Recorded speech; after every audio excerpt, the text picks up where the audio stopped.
الكومبوننتس دي كود تتحط على اي جيم اوبجكت انت تختاره. ممكن الكومبوننتس تغير في الجيم اوبجكت بكل الطرق.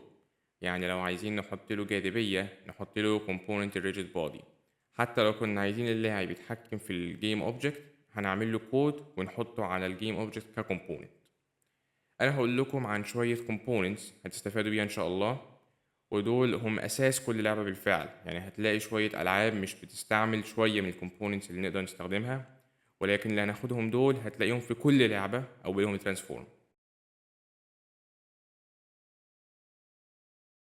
الترانسفورم اساسي في كل جيم اوبجكت، حتى هتلاقي الامتي جيم اوبجكت عندها الكومبوننت ده ومش بيتشال.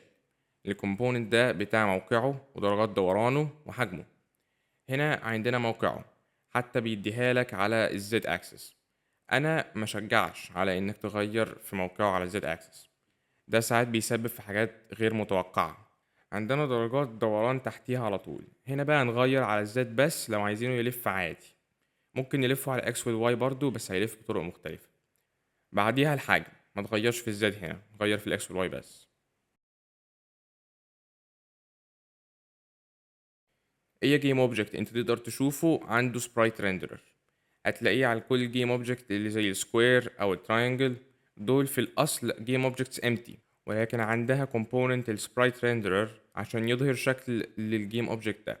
هنا هيبان لازمة خانة البروجكت. هنعمل import للصورة، هنلاقيها في الخانة دي. عندنا هنا الحتة دي تختار فيها الصورة اللي عايزها تظهر على الجيم اوبجكت، وعلى حسب جودة الصورة ممكن تبان صغيرة أو كبيرة جدا. غيروا الحجم من ترانسفورم لغاية ما تشوفوا حجم كويس. وممكن كمان تغير لونه من هنا وتقلب الشكل على الإكس والواي.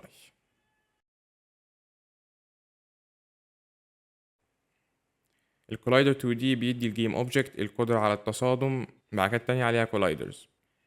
عندنا كذا نوع كولايدر لكل جيم اوبجكت.